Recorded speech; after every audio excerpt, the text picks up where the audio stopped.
Hello, and welcome back to another bonus episode of What It Takes to Be a Rock Star. I know some of you, if you're new here, you might not be thinking this, but some of you might be thinking, why are there so many bonus episodes during this season? And to be truly honest, it's because I am actually working a whole lot of hours, and it's really hard for me to keep up right now with doing the really long episodes once a week because it's a lot of editing and a lot of time put into it. But I can handle doing a little bonus episode between the long ones right now. So I hope you like it. And so, what I'm going to do for this bonus episode is something that I think is pretty fun and interesting, hopefully, for people. For those of you who've been listening for a while, I have been very painstakingly, slowly been working on releasing a record for my band Francie Moon. And it's been taking way longer than I hoped because budget wise, I am the one fronting everything and I don't like going into debt for anything. So I've been slowly paying as I go. So, what I wanted to do today was break down the exact cost of that for me to make 100 vinyl records with studio time, mastering, mixing, session time, whatever. I will break it down in the categories. And I just want to make a disclaimer that this, in my opinion, is a cheap way to do it, but not nearly as cheaply as you can possibly do it. And I will get into that in after I go through the numbers. So, without any further ado, let me break it down for everyone what I spent. All right, so let me break it down for you.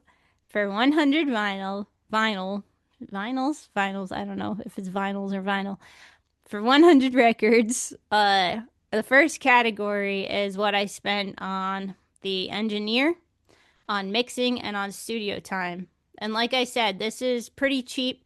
What I did was had 2 full days in La Femme Studios, which is no longer open, and they gave me a pretty good rate because they're my friends there. And then I booked. I think I got to do some vocal takes at night after other people had studio days there. And so all that combined, which is, like I said, really cheap, it's for 11 songs, $2,066.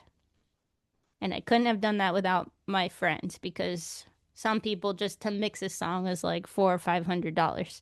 So that's like the biggest chunk of the biggest category. And then for musician payments, I had 5 or 6 people on the record with me. And for each day that they came, the only thing I could afford was like $75 each for those days. I'm not proud of, but I worked out giving them a percentage of royalties as well, to make up for not being able to pay them a nice big rate for their days. But that came out to $475 for payments. And then for food and drinks that I covered while recording, that was $178.04, if I have that correct. And then for mastering, I had to pay for the mastering engineer, and that's for all the songs, but not only a digital master, but for a vinyl master, because it's a little different than when you release a digital master. And that was $413. And then for photos and artwork, I will call it 500, but I did do a lot of trading for hypnosis sessions for photos as well. So there was like some additional trading that didn't come out of my pocket, but we'll just call it 500. And then my quote, which I'm going to order the vinyl soon, my quote is $1,500 for pressing the vinyl and shipping the vinyl to me. So the total for making 100 records comes out to $5,132.04.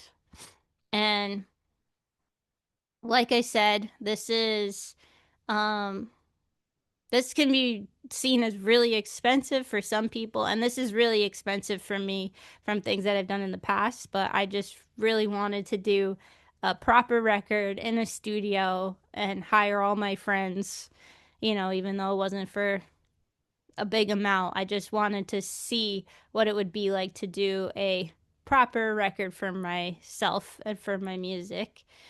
And but in the scheme of things, this is a very, very cheap record too when you compare it to Taylor Swift, who's doing like $100,000 records, and there's tons and tons of people.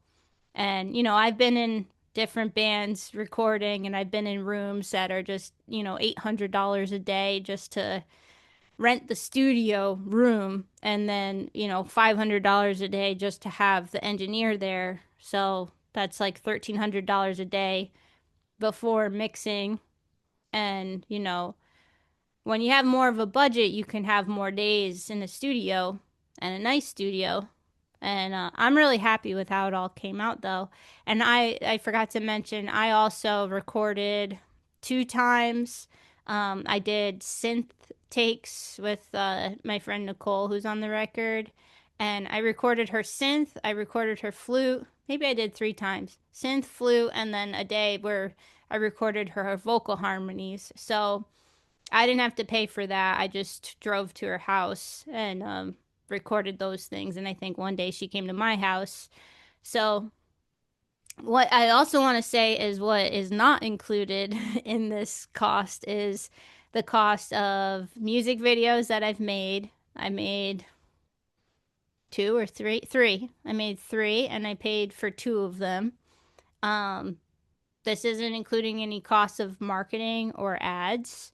I did spend on some ads, very lightly on some ads, some meta ads, I think, and YouTube ads.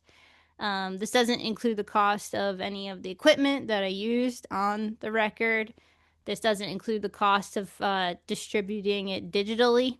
And this doesn't include the costs of me driving into New York City and back to do this recording, I think 3 times. So, what's interesting is by the time I get around to selling it, the physical version, I mean, I can't really get away with selling it for more than $25 each. I mean, that to me is like a really fair price.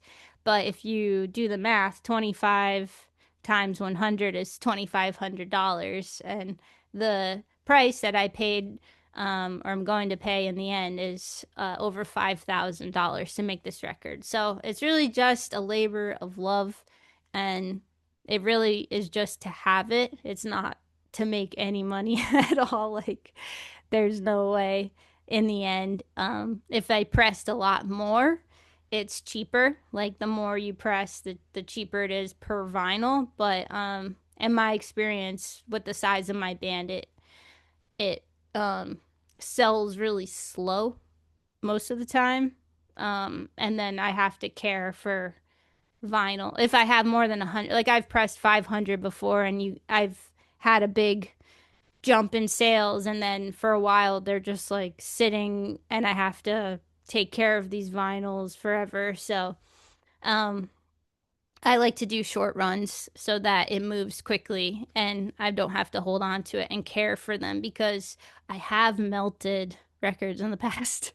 I really have. In my car. It's not good. It's really not good. Um, but anyway, I hope you find that all interesting.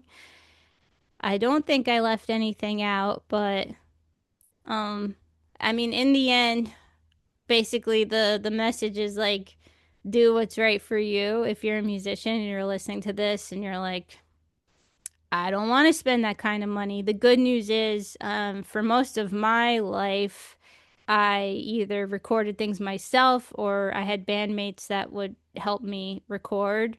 And even though it would take a lot longer to do everything, it would be free-ish. And you can figure out recording on your own. It just might not sound perfect all the time, but even when you work with people, it might not sound perfect. So, in the end, you just gotta do what you want to do for yourself and spend the money that you feel comfortable spending.